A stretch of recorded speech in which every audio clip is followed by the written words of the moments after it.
Around the time when all of this took place, I had just moved to a new town after my most recent relationship had ended.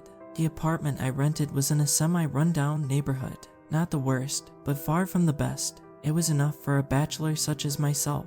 I had a small backyard where I, if the weather was decent enough, at times, would grab a beer and relax after work.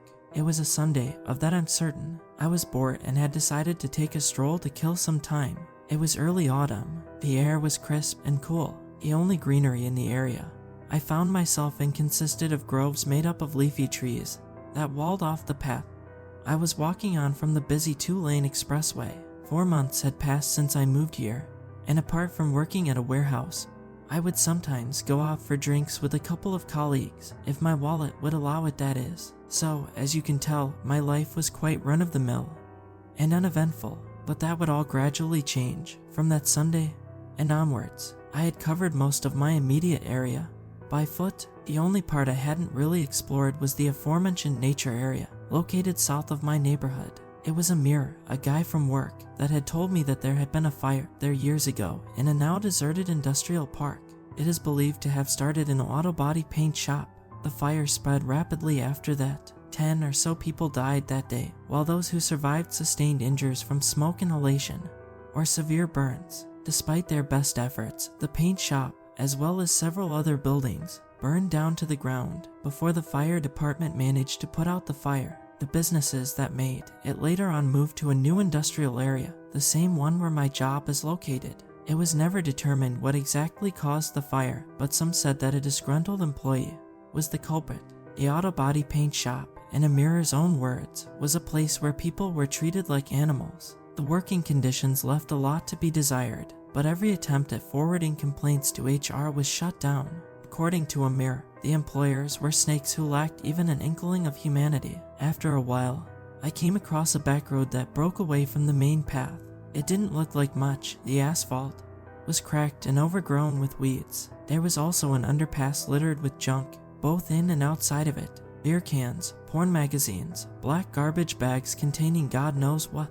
Yeah, you get the idea. The inner walls of the underpass were covered with graffiti, mostly in the shape of illegible tags. For a second I thought that I was entering some sort of gang territory, but even I knew that made little to no sense. As soon as I came out on the other side, I could with the shambled remains of the old industrial park in the distance. Earlier that day, during lunch break, I had found a thread on a forum discussing the fire. While scrolling through the comments, I came across older photos taken before it all burnt down. The auto body paint shop had once been a giant building. All that remained now were blackened, skeletal structures that reminded me of a war zone in a faraway country. My mind might have been playing tricks with me, but at times I could almost sense the subtle reek of chemicals and fire smoke still hanging in the air, a tragic reminder of what had happened.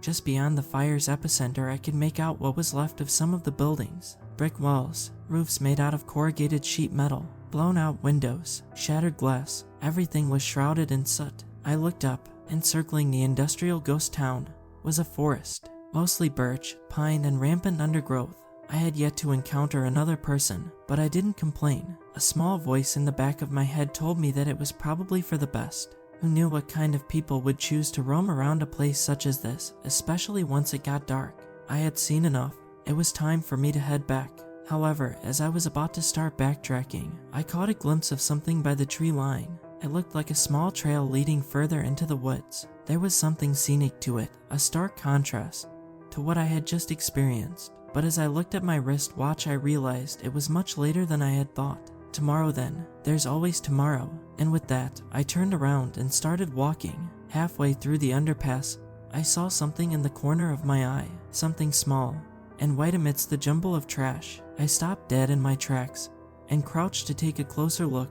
Underneath a flipped-over shopping cart was a folded piece of paper. It glowed in the dirt like a pearl in a polluted ocean. Gently, I picked it up, and that is when I noticed that it was surprisingly clean, as if it had just been put there. Intrigued, I unfolded the note. In large, childlike letters, someone had written a message using a marker. It read, "I see you." Intuitively, I looked around. No one there but me. I'm not embarrassed to admit that I got paranoid. For a second, I had deluded myself into thinking that I was being watched. But like I said, I was alone. After all, I hadn't come across anyone while I had been in the area. The only person present was me. I glossed over the message again, but this time I caught myself smiling. This must be some sort of game I was unaware of, a way for kids to entertain themselves. They were probably nearby, or maybe they had gone home to eat dinner. Either way, I ended up putting the note back where I found it, as to not disturb their little game, and then went straight home. Back at the apartment, I microwaved some leftovers, watched TV, and passed out on my couch at roughly 11 p.m. My sleep was dreamless, and I more or less forgot about the note I had found. But little did I know that that was just the beginning. Next day was the beginning of a new work week. As usual, during lunch, I was sitting with my phone just scrolling through the internet.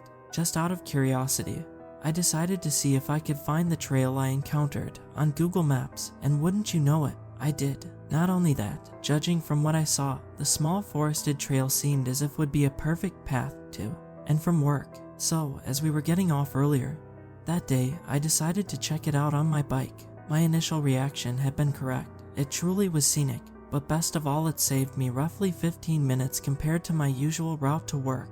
The only downside, I suppose, was that I had to pass through that underpass. And this time around, something even stranger, and dare I say, more frightening occurred. As soon as I reached the crummy-looking tunnel, my nostrils were assaulted by an odor that almost made me gag. It was so bad I had to stop and get off my bike. After getting done retching, I noticed something to my right. Someone had attached a note on one of the walls. Luckily, I didn't have to get closer to be able to see what it said. In childlike handwriting, someone had written, "I like you." I raised my eyebrows in surprise. What the hell was this? There was no mistaking it. It was the very same handwriting as the first note. By this point, I also figured out that the stench was coming from the note itself. Someone, judging from the smell, had attached it using fecal matter. I could feel my gag reflexes acting up again, but as I was ready to get back on my bike, a loud, deafening sound made me jump. My ears started ringing. My temples felt as if they were about to explode. Startled, I looked around, and that is when I witnessed something behind me, at the edge of the underpass, laying on the path, were the crumbled remains of a brick. Was this a part of these kids' little game? Now, I'm not one to lose my temper that easily, but at the moment I became enraged. Without a second though, I rushed towards the broken brick, and as soon as I exited the underpass, I looked around for any sign of life. I saw nothing, and no one, so I decided to look around among the trees and bushes. After 5 minutes, I gave up. Whoever had thrown the projectile were long gone, or perhaps they were hiding somewhere else. I decided that it was better to just head home. Later that evening, I pondered whether or not I should use my old route, but you see, as a man, I am plagued by something called pride. There was no way that I, a grown male, would allow myself to be scared off by a gang of misfits. So, despite my little mishap, I decided to use the new path the next day. This time, on my way to work, I noticed that the note as well as the disgusting stench was gone. Apart from that, the underpass looked undisturbed. I know how it might sound, as if I'm making excuses for this kind of behavior, but a part of me sympathized with whoever these kids were. After all, the town wasn't the most exciting. Also, a mirror had told me that most of the nearby youth recreation centers had been closed down as local gangs would use them for selling drugs and even recruiting younger kids. Far-fetched, perhaps, but maybe the underpass as well as the closed-down industrial park functioned as some sort of sanctuary for the kids that lived around the area. Come to think of it, I can even recall some of the weird places me and my friends would hang out around when I was young. But not only that, we would raise hell whenever we could. The workday went by swimmingly, and at 6 p.m. it was time to head out. The forecast for the day was rain with less than 0 chance of sunshine. However, the rain had mostly let up when I reached my detour. Due to the heavy presence of clouds, the forest was darker than usual, so for that reason I sped up as I wanted to get home as quickly as possible. However, as soon as I saw the underpass, I noticed something was extremely wrong. Someone had blocked the entrance with trash in all shapes and sizes. Initially, I thought that I could simply get off the bike and heave myself over, but that was before I noticed the rusted barbed wire and sharp, pointy objects. So I ended up parking my bike by the underpass. Before I started, as careful as I could as to not cut myself on anything to remove the blockade. While I was getting my hands dirty, I started thinking, how come I've yet to encounter anyone on this specific route? Above all, who would go out of their way to torment a nobody like me, but also in such an elaborate fashion? First the notes. Innocent, sure, but still weird. Then the brick throwing. I was honestly starting to feel somewhat uncomfortable. Roughly halfway through clearing up the trash, I spotted something that made my blood run cold. There, on the ground in front of me, stuck between two bricks, was a folded note. As if on instinct, I reached out and grabbed it. The moment the piece of paper was level with my face, I sensed that smell again, but fainter this time. I should have thrown away that damn note and just left, but I didn't. Instead, curiosity got the better of me. I unfolded the note, and what I saw filled me with disgust and despair. I want you inside me. I just kept staring at the words in front of me. Marker pen, same, juvenile letters. Maybe the younger, edgier me would have laughed it off, but that was then. Whatever discomfort I had felt earlier was nothing compared to what I felt at that moment. I ended up ripping the revolting message into pieces and was about to get on my bike when I heard something. I couldn't quite make it out, but it had come from somewhere further up one of the tree-covered slopes that lined the path. Was I being watched? I guess the old saying rings true. A criminal always returns to the scene of the crime. I had to remind myself that I was more than likely just dealing with a bunch of kids. A couple of really messed up kids, but still. So, with that in mind, I puffed up my chest and yelled in the most authoritarian voice I could muster. Okay, you little assholes. This isn't funny. Come out. So, my newly found bravery shattered the second a rock, the size of a fist, landed right next to me. I yelled out in panic and fell into my bike, a few inches to the left, and I would have been done for. What the hell is wrong with you? Just wait there. Yet again, I was interrupted, but not by yet another rock. This time, I could hear the distinct sound of laughter, but something was off about it. On one end, it sounded like a young boy going through puberty. On the other, it had this strange, artificial quality. It might sound comedic, but let me assure you, I was not amused. Whatever the case, I was not going to investigate further until I had armed myself. After rummaging through the garbage, I found a rusty steel pipe.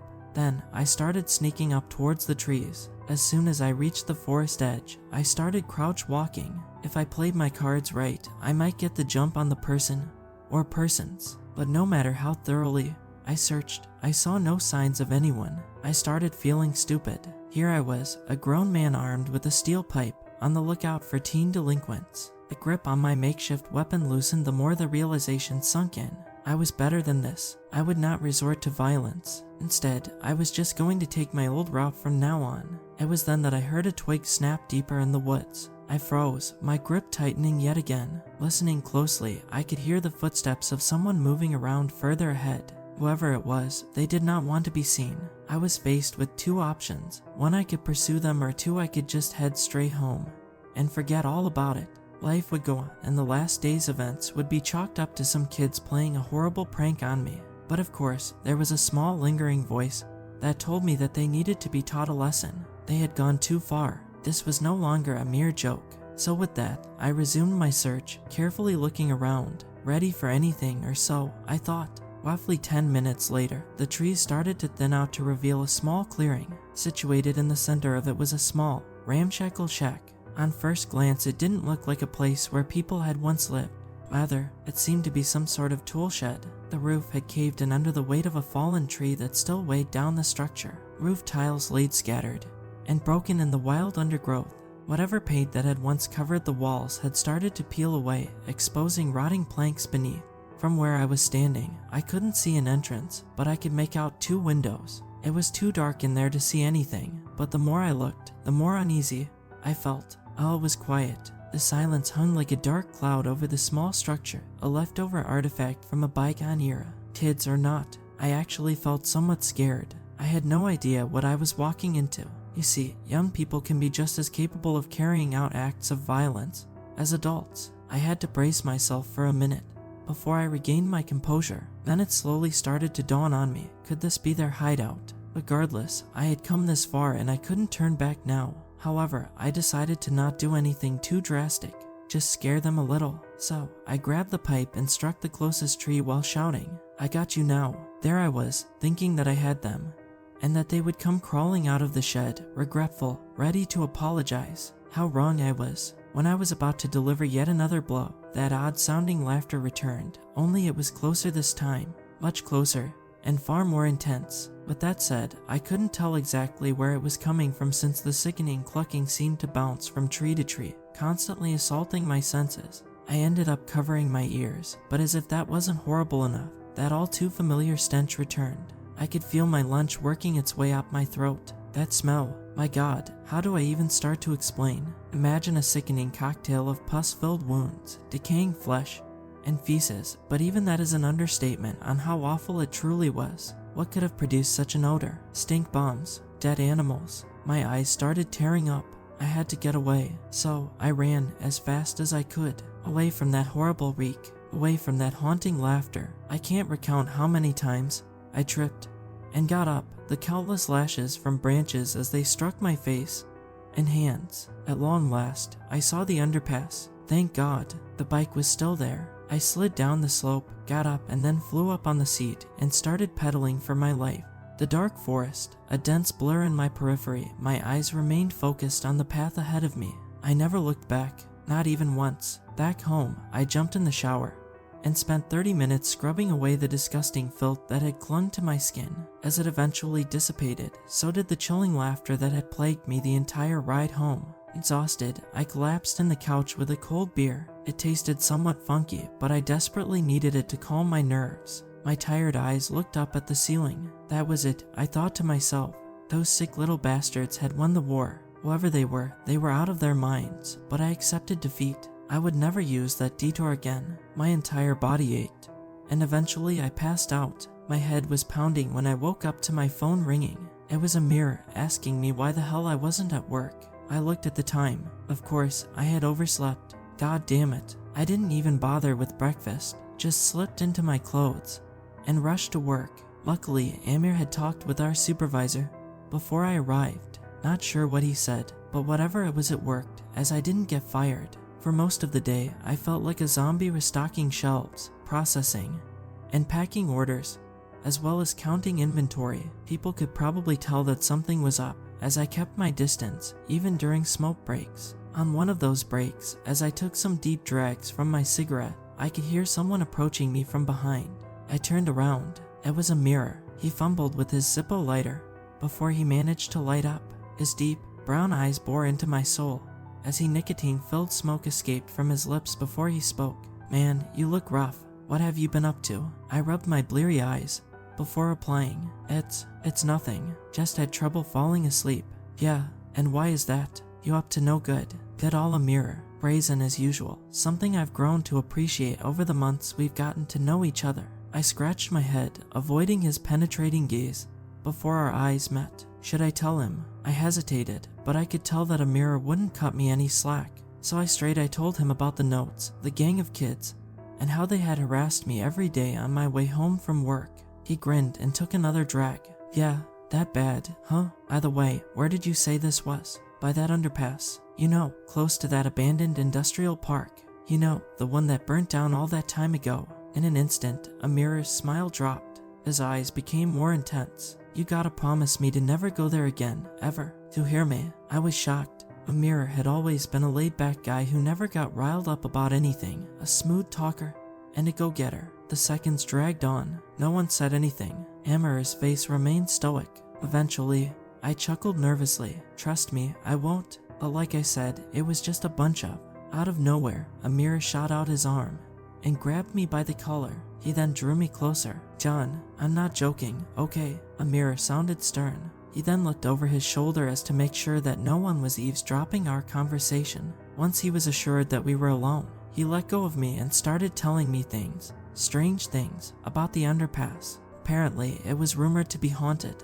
According to his sources, whom he never disclosed, there was something there that tainted its surroundings. That was the reason why you never saw any animals there or even heard birds chirping. Also, whenever people passed through, they would hear weird noises and feel a strange, unearthly presence. Some even said that the woods were haunted by those who died in the industrial park fire. I felt a chill running down my neck. Amir continued, But man, believe me, it gets worse. A couple of months before you moved in, something really weird happened.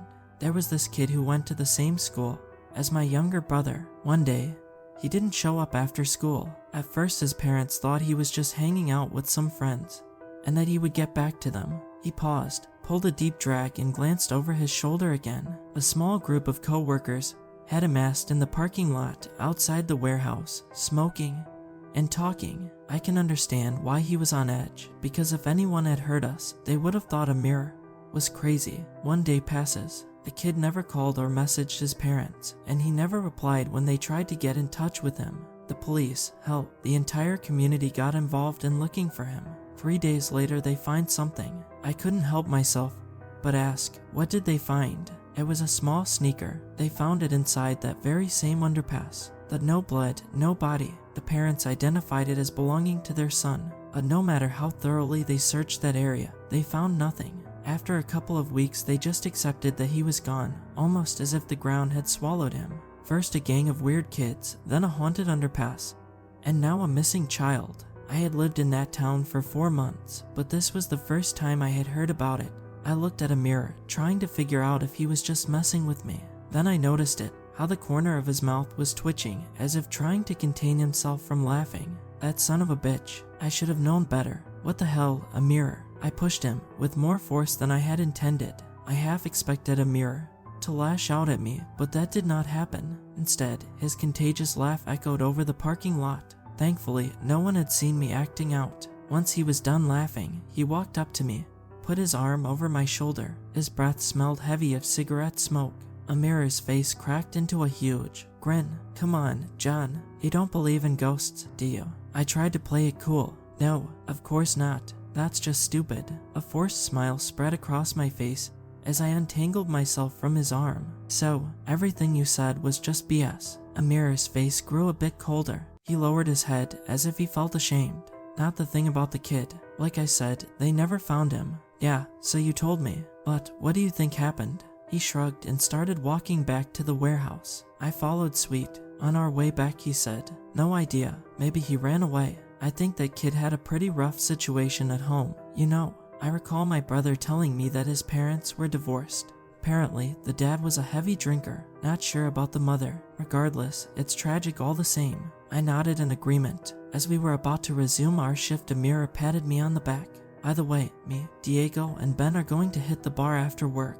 Care to join? Drinks on me, of course. I smiled. Wouldn't mind that at all, even if you're a bit of an asshole at times. We ended going to the usual place, drank, relaxed, complained about co-workers we couldn't stand, supervisors that we hated, the same old chagrins. As we had work the next day, we called it quits pretty early and went our separate ways around 11 p.m. Honestly, I was pretty hammered, but I still managed to make my way home without any misadventures. The memories of the underpass and what I had experienced had been pushed down further in the depths of my mind for every beer I had chugged. I was drowsy but content. The disappearance of the kid, however, was harder to ignore. What a nightmare. All things considered, all the strangeness that had occurred at that underpass, I was still convinced that he had ran off, especially if his home situation really was as bad as Amira had stated. Wherever he was, I hoped that he was safe. The moment I got home, I took a quick shower, brushed my teeth, and then passed out in my bed on top of the covers. At around 2 p.m., my bladder started bothering me. I crawled out of bed and made my way to the bathroom just in time. On the way back, I groggily glanced towards the back door leading out to my backyard, and at that moment, I froze. I went from half drunk to sober in an instant. There, resting on my plastic outdoor table amidst empty beer cans, I saw a small, folded note. As soon as I registered what I was looking at, I bolted towards the door, unlocked it, swung it open, and ran up to the table. The cold night air made my skin prickle, but I didn't even wince. My attention, though fully honed in on that small, seemingly insignificant piece of paper, I grabbed it, and without making sure whether or not I was alone, I unfolded it and read.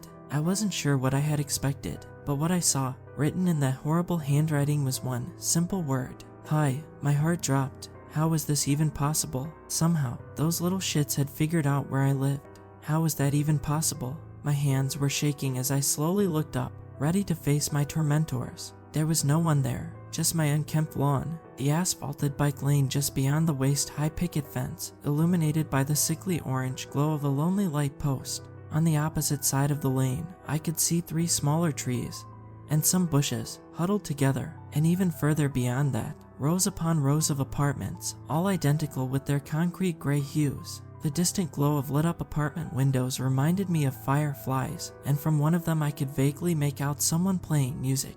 Nothing out of the ordinary, just another night in my semi-rundown neighborhood. And as soon as that became evident to me, I realized how cold it was outside. I turned around and was about to go inside when the sound of exploding glass shook me to my core. Everything had happened so fast, but despite that, I could still feel how something swept by me with such velocity that I felt a burning sensation on my left cheek. I spun around, and the window closest to the backyard door was a huge gaping hole. Countless shards of broken glass laid scattered over the carpet. That does it. I looked out, but couldn't see whoever had destroyed my property. Thankfully, as I didn't need the attention, the neighbors didn't seem to have reacted. I carefully watched my step as I went to fetch my phone. Once I had it on my person, I dialed 911 while keeping watch from behind the curtains. While waiting for someone to respond, I looked at the disarray within the apartment.